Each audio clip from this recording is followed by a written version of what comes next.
トビデオ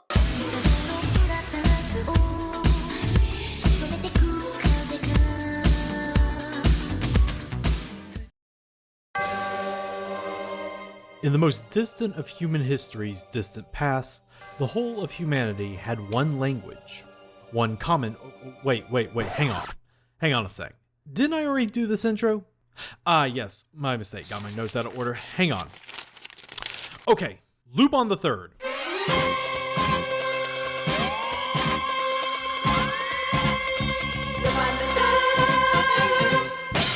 Not content with revisiting one franchise I've covered in the past, now I return to another. But this one is a far more storied affair.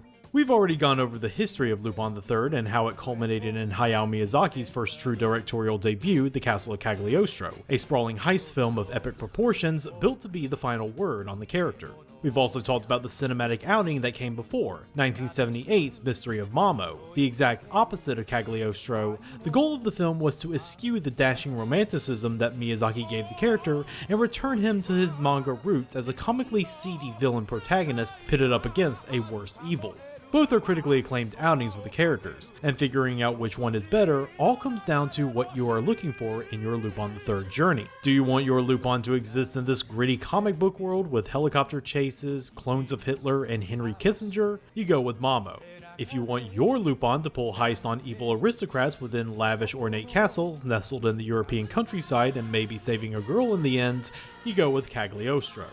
The two Lupin movies released in the 70s gave the world each a type of Lupin that fans could latch onto, but that's the thing about the 70s. It eventually had to become the 80s. And that decade gave the world a brand new Lupin, and, as a result, a brand new type of Lupin movie.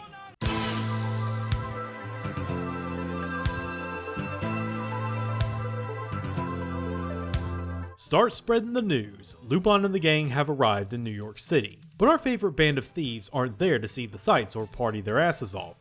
That's just the bonus. But they are planning to locate the secrets behind the lost treasure of the ancient civilization of Babylon. A massive cache of gold to which clues to its location have been inscribed on fragments of a tablet that somehow turned up in the Big Apple. なぜニューヨークの土の中でなければならんのだ。そこがほれ、この話のすっとんきょ、開けてびっくり玉手箱のところなんでないの？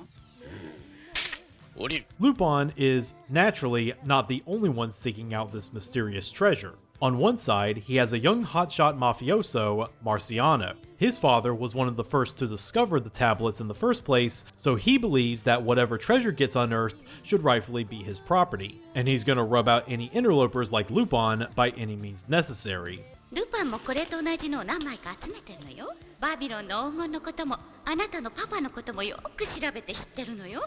もちろんあなたのことも。殺してやる。殺してやる。手流せる。クソドルめ。 And on the other side of the law is our favorite sympathetic inspector antagonist, Zenigata, who's now taking a gaggle of contestants from the Miss IPOC beauty contest along for the ride. Beautiful women plus Lupin? Why, I feel like we've got a recipe for horny shenanigans afoot. まあまあ、俺好みのグラマーちゃんがお揃いで、そっち行ってもいいかしらん。Yes, come on. And rounding out all the plot events is this mysterious old lady named Rosetta. While she might appear as your typical New York City bag lady, always drunk on an irresponsible amount of wine, she seems to know a lot more about the Babylon gold than she lets on, and often appears out of nowhere to offer Lupin some cryptic advice. That is, when she's not trying to get in his pants. Lupin, 愛してるのよ。ギャギャギャギャーごめんなさい。愛って何？キスすること？そんだったら勘弁して。 Apparently, Lupin's not a granny shagger.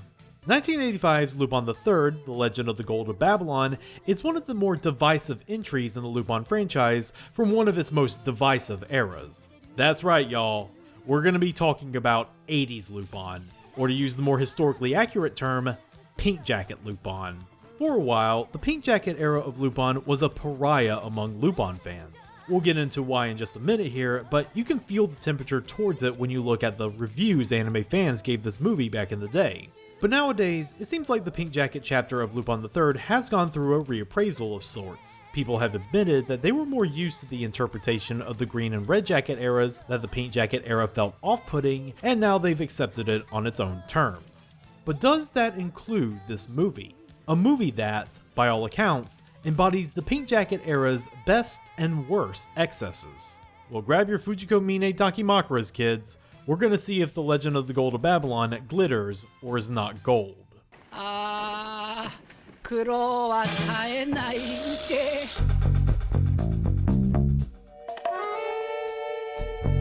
We can't talk about the Pink Jacket Lupin movie without talking about how we got Pink Jacket Lupin in the first place. When Lupin III Part 2 came to an end in 1980, already there was a massive groundswell of fans crying out for more Lupin III. Tokyo Movie Shinsha, the primary animation studio for the Lupin III anime, took notice of this. But they weren't quite ready to give the fans what they wanted just yet. After all, this was beginning of 80s TMS, the TMS that had ambitions to produce anime outside of Japan with non-Japanese animation teams. And, sure enough, the Lupin franchise became a part of that.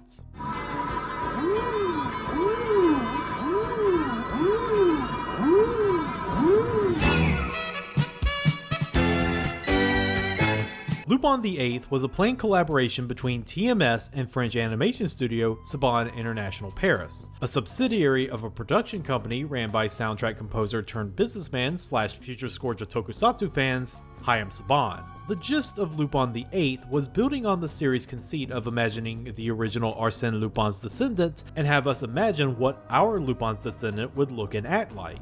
Here, the great-great-great-grandson of Lupin being a dashing rogue of a private detective in the far-out space-age future, and heading up the project would be famed anime director Rentaro, who would be working alongside French writer and animator Bernard Derice. As you can probably infer from the change in occupation, Lupin VIII was a TV show meant for a younger audience. Him going from a thief to a detective was TMS's way of getting ahead of more restrictive broadcast regulations abroad. The goal was to make the Lupin franchise a more global property, so what better way to do that than by having it be an internationally broadcast cartoon for the 6 to 12 demographic. But what's that, you say? If a show like this exists, how come you've never heard or seen of it? Well, Lupin VIII ran into a similar problem that another international co-production, Sherlock Hound, did years later. Problem with the copyright holders. You see, back when Monkey Punch created the Lupin III manga, he never bothered securing permission to use the original Arsène Lupin name from original author Maurice LeBlanc's estate.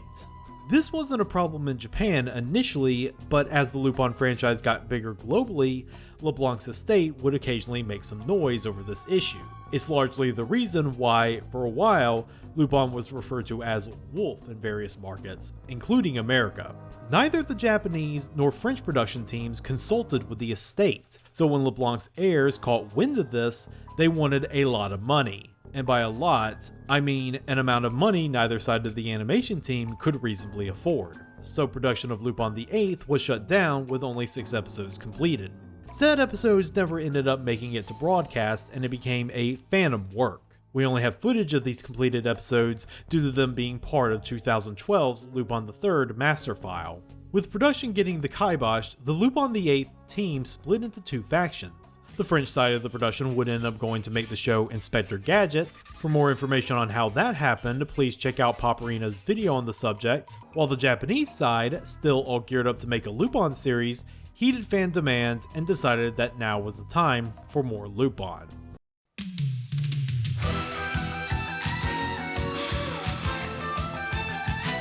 Heading up production for Pink Jacket Lupin was Yuzo Aoki. Aoki was a veteran on the Lupin franchise, with his work going all the way back to the original 1969 pilot film. According to him, he has drawn all styles of Lupin, his most famous being the Monkey Punch style seen in The Mystery of Mamo. Aoki's aim from the outset was to strike a balance between the gritty anti-hero Lupin of Masaki Osumi and the dashing rogue Lupin of Hayao Miyazaki and Isao Takahata. He wanted that balance reflected in the flexibility of the character designs.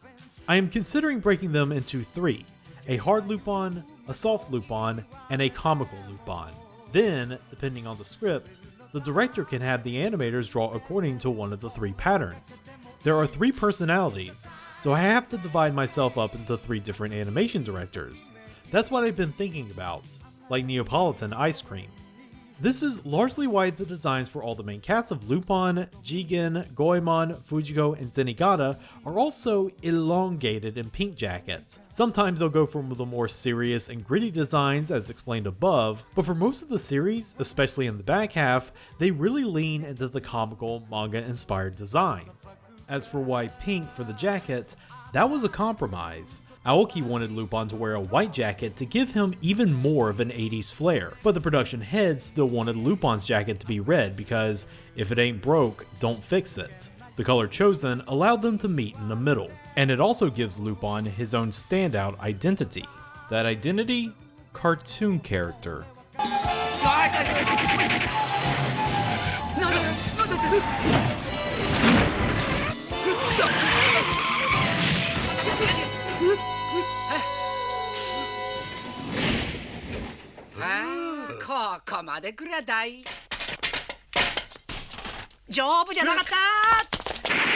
Despite the more comedic taste and stronger emphasis on gags though, Pink Jacket Lupin still managed to be a source of strong crime and mystery fiction, mostly thanks to his numerous scenario writers coming from criminal dramas. A good example of this is episode 30, where the Lupin crew deliberately set up a scenario out of a noir film involving a woman wanting to take revenge on the mobster who murdered her father, and the result is one of the smoothest robberies of all time.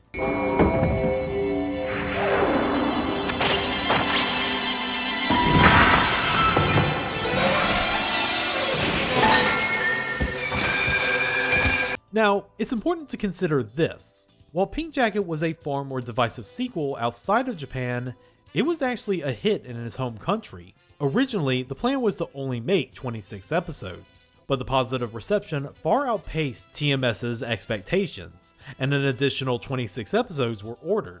Only 24 of that order ended up getting produced thanks to production getting delayed by, of all things, baseball broadcasts in the same time slots. Such unexpected difficulties in production would end up being eerily prophetic for how The Legend of the Gold of Babylon's production would go.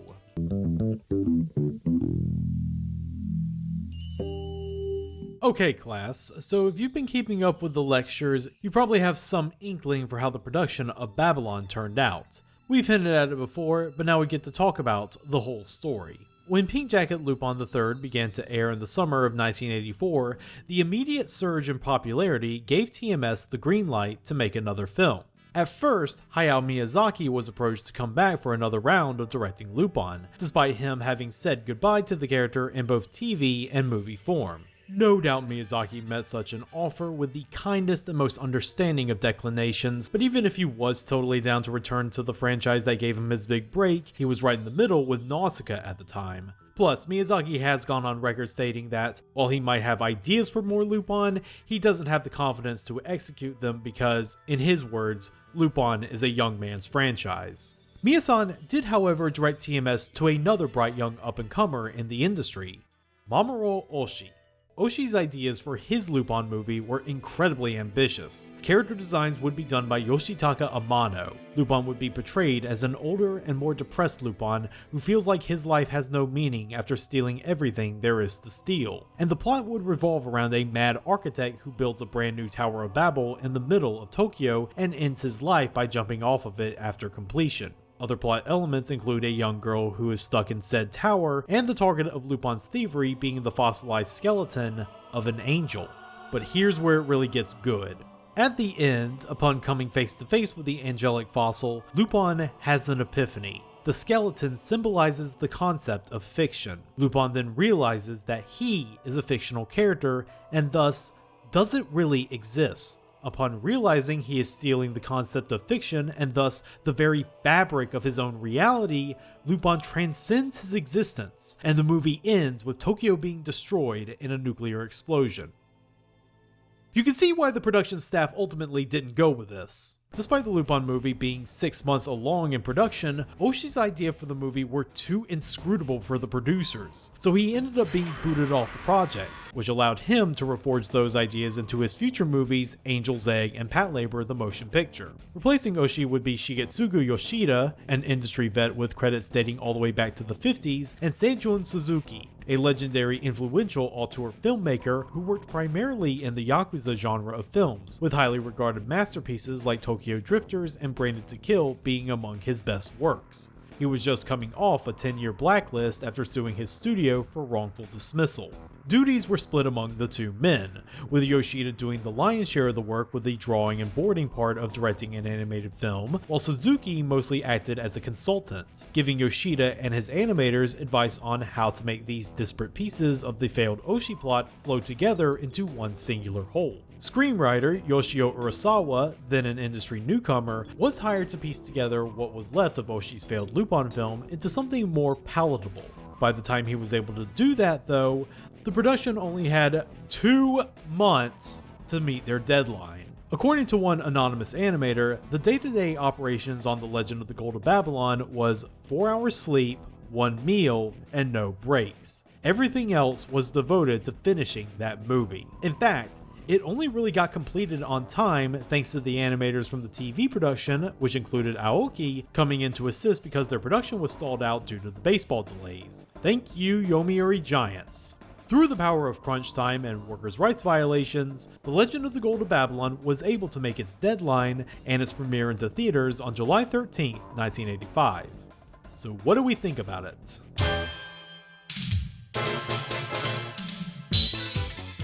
The single most defining trait of Pink Jacket Lupin is how it leans into the cartoonish gags with equally cartoonish animation. 1 minute, what you'll see on screen looks to be something like you'll see in your typical 80s anime, and then blammo, you're looking at the Sunday funnies in motion. You can tell that the overall style of the film is a continuation of the style done in Mamo. In trying to be more true to Monkey Punch's original designs, characters all have these gangly limbs and elongated bean-shaped heads. But at least with Mamo, even with their clones of Hitler and Goemon slicing Apache helicopters in half, it was at least grounded in some sort of reality. An elevated, fantastical reality, but a reality nonetheless. That grounding does not exist in Babylon. We are in full-on Looney Tunes territory. あ、そうだ。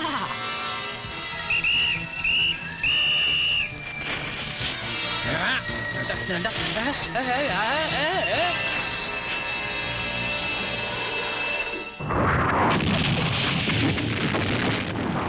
To give you an example, let's see how the movie starts. In a bar where the dress code is pretty much Halloween costumes, we are introduced to Lupin in a full-body gorilla costume. Zenigata makes his big entrance and attempts to arrest Lupin by shooting him, but that ends up causing a Matryoshka dolls gag with a bunch of primates, while Lupin makes his clean getaway on a nearby motorcycle, with Zenigata not far behind. And that leads into an extended chase sequence across a giant, seemingly alive face on a billboard, all while an audience below on the streets watch and cheer Lupin while placing bets on the results. With this tone setter of an opening, it's as if the movie is instructing you not to try to place this in any real world setting. You are watching a cartoon right now, and that is okay. If you ask me, the eschewing of any reality is more of a strength than a weakness, because it gives Lupin and company more flexibility. Having Lupin break into the ruins of Babylon by being placed on a giant slingshot, flung thousands of feet into the air, and float down on a giant glider that will later be used to carry out the booty is certainly an imaginative set piece. Plus, we also get to see Goemon cut lightning. 危険稲妻に But even with a complete disregard for the real world in favor of shenanigans like these, it does know when to reel the humor in for the more quiet, emotional scenes, lowering the volume and letting a scene sit in silence to let you know there are actual stakes involved in this heist.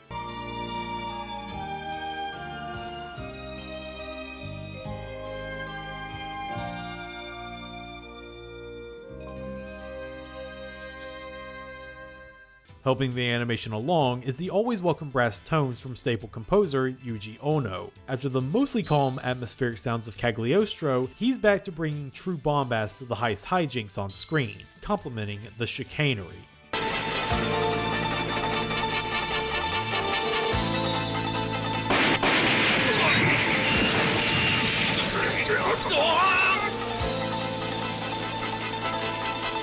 Even the voice acting feels 10% wackier than usual. We've got the usual staples putting in strong performances, but especially Yasuo Yamada as Lupin, who in this film is just a fountain of what can only be called Lupin noises.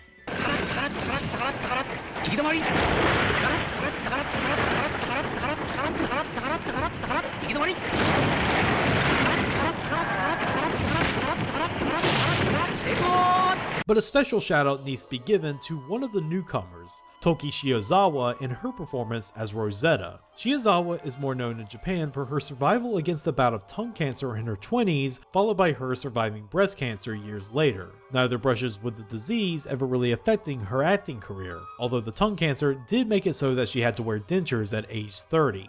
This is her only foray into anime voice acting, and she does an admirable job playing a drunken old lady who clearly has more to her than meets the eye, enough that even a lout like Lupin treats her with respect, even if he does comically reject her advances. その食台にあるほうき星とバビロンのお宝と一体どんな関係があるんだ？神様はね、ほうき星に乗ってやってくるの。バビロンの黄金を見物しにね。So Gold of Babylon has a lot of crazy animation, but still enough of the core of Lupin to make it not that different from the rest of the franchise. That's not cause enough to make it so divisive, right?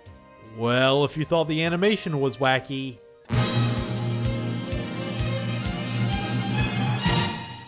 if you remember the plot summary I gave at the top, it sounds like The Legend of the Gold of Babylon is a relatively straightforward treasure hunt heist. Yeah, Zenigata getting a gaggle of beauty queens who embody their own national stereotypes is a bit strange, but kinda par for the course for the Lupin franchise. But oh dear viewer, you will not believe how crazy things get. In between Lupin's search for the eponymous gold, we've got a lot of weird shit going on. Lupin stealing money via a robotic cash register. Lupin saving himself from falling to his death via an umbrella. Kowalski, Marciano's dragon, punishes his mooks for failure by spanking them, including one who gets spanked to death.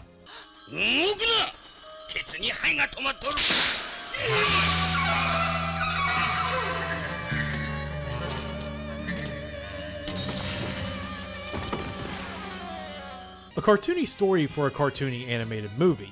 And if you thought Mamo had some out-of-this-world plot twist, Rosetta's presence gives that movie a run for its money. We learned that her drunken ramblings of being the lover of Alexander the Great and Napoleon weren't just drunken ramblings. We learned that she's an immortal alien princess sent to Earth to find the gold by her god that appears every 76 years. Lupin deduced that said god is Halley's Comet. 76年ごとに目を覚まして地上をさまよい歩いてバビロンの黄金を探し回っているのよ。神様とのあろうもんがどこにお宝があるかぐらいわからねえのか？わからないのよ。This part of the story is clearly the most left over from Oshi's own treatment. The line you can draw from it to Angel's Egg is a short one. Honestly, I'm a little amazed they didn't dump the whole thing and actually managed to salvage some of this. There are some interesting plot twists nestled within the story. The big one to me is that the lion statue Lupin stole from the ruins midway through the film isn't the real Gold of Babylon. And Lupin knows this. It's implied that he only stole it to get Marciano's goons off his back. The real treasure is in New York City because that's where the tablets point to.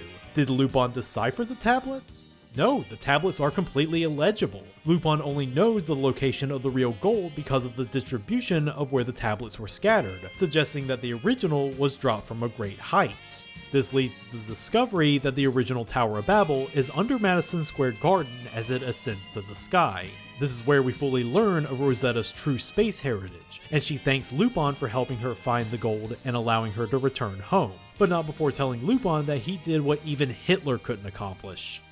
It makes sense in context. そうか。俺にこいつを探させたんだな。そうよ。アレクサンダー大王にもナポレオンにもヒトラーにもできなかったことをあなたはしてくれたの。And then we close on an incredible animated set piece of the tower falling apart over the Hudson River. It's the standout animation scene in the movie. Hopefully none of that gold hits anyone, but if it does, at least they were in New Jersey. Overall, a decent, if incredibly wild adventure story for Lupin, right? The problem is that actually watching these events unfold as part of a movie, you really feel that they were scrambling to try and recover the story in just under 2 months. For one, the pacing is atrocious throughout this movie. While the opening set piece of Lupin and Zenigata chasing each other over a face is fun and well animated, it goes on for way too long. It feels like the whole movie going in circles, literally to try to pad out time. At this point, the movie's larger plot hasn't even been properly introduced yet, so it feels like an extended overture to keep the crowd busy while they sort out all the mayhem backstage. It also feels like with some scenes, entire pages of the script are missing, so they sometimes feel abrupt in their cuts to one another. We have a scene to establish Zenigata's beauty queens using their feminine wiles to hijack tanks from the Kuwait armed forces, and then it immediately cuts to them and Zenigata in the middle of chasing down Lupin and the gang with no lead in. It's an exciting chase scene, but it really does feel like we began in the middle, especially since there's a totally unaccounted for plane in the middle of all this. Moreover, Marciano is a complete limp noodle of a villain. Compared to the enigmatic Mamo or the sinister Count of Cagliostro, Marciano feels small time, not helped by his degradation from credible threat to pathetic crybaby as the movie goes on.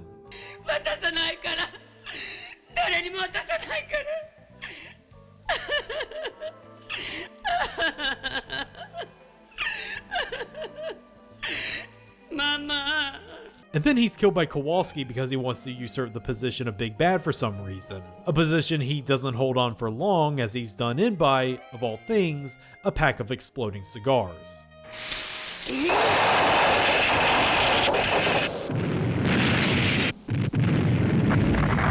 And so much of the extra stuff is so pointless in the end. The beauty queens don't really have that much of an effect on the plot, and only seem to really take away much needed screen time from an incredibly cuckolded Zenigata. Why are they even here? For the puppy love between Goemon and the Chinese girl that goes nowhere? 忘れまい大輪の花のようだ Maybe TMS didn't get to salvage as much as they would have liked out of this movie. Is that the reason why it's so divisive among fans?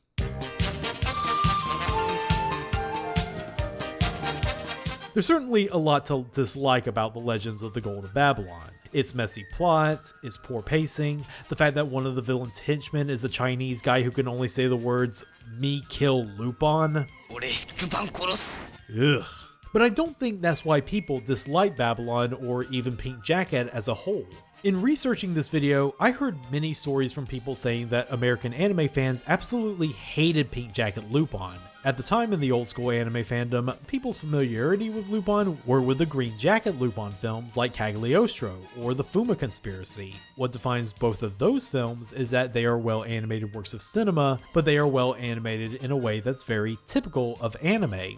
Pink Jacket Lupin is animated in a way that's very atypical, and a lot of that is not just due to director Aoki's flavoring, but also because of the production difficulties that plagued the series. Because of the need to meet tight and constantly changing deadlines, the Pink Jacket anime often found itself outsourced to other anime studios. Because of this, combined with the multiple model sheets Aoki had for a single character, this meant that Pink Jacket Lupin would often show a complete disregard for the model sheets. Characters would constantly bend and break their models, and for some reason, people have a problem with that. Ask any Steven Universe fan. You don't see the problem in Legend of the Gold of Babylon, but what you do see is the heart and soul of Pink Jackets. That being a transformation of Lupin from a Bugs Bunny-like anti-hero to just Bugs Bunny.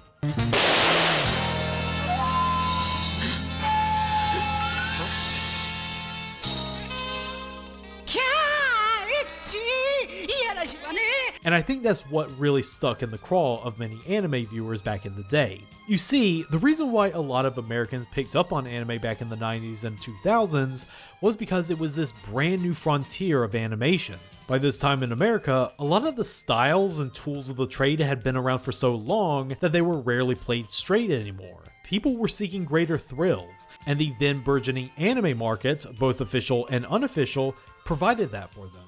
and boy did some of them lean into the comparison. This ain't no Mickey Mouse. This ain't no Looney Tune. This is anime. I think this is the reason why The Legend of the Gold of Babylon, and by extension Pink Jacket Lupin, got such a bum rap here in the States. It reminded people too much of the cartoonish styles they were trying to get away from.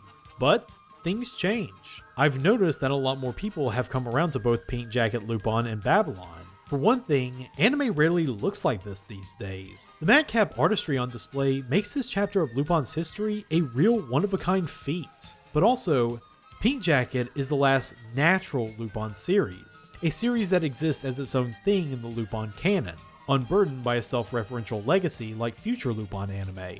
And judging from some of the jokes we have in Babylon, that era of Lupin has already arrived.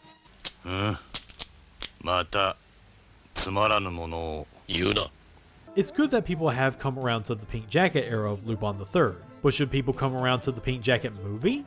The Pink Jacket anime was able to make a lot of lemonade out of the production foibles they got saddled with, and that's only because they were more manageable. The production difficulties on Legend of the Gold of Babylon, on the other hand, are far more damaging to the final product. While it has superb animation and even a few jokes that got laughs out of me, the whole story never feels like it really comes together thanks to awful pacing and lackluster character work.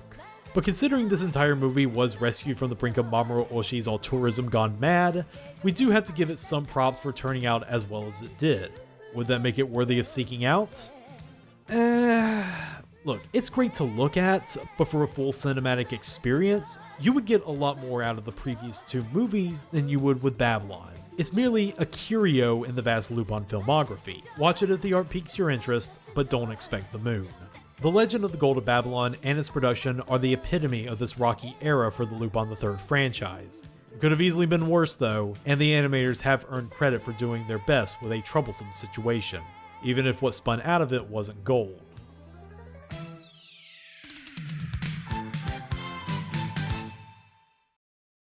Thank you all for watching. If you like this video or want to support this channel, please donate to my Patreon. Each dollar can give you early access to my videos as they come out, as well as keep the channel running a bit more smoothly. You can also subscribe to the channel, ring that bell for notifications, or just like this video. Either way, you'll be helping me out. That's all for now. See you for the next round of tapes.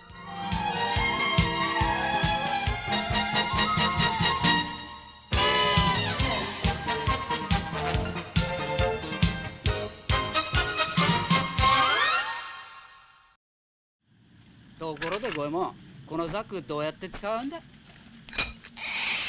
えー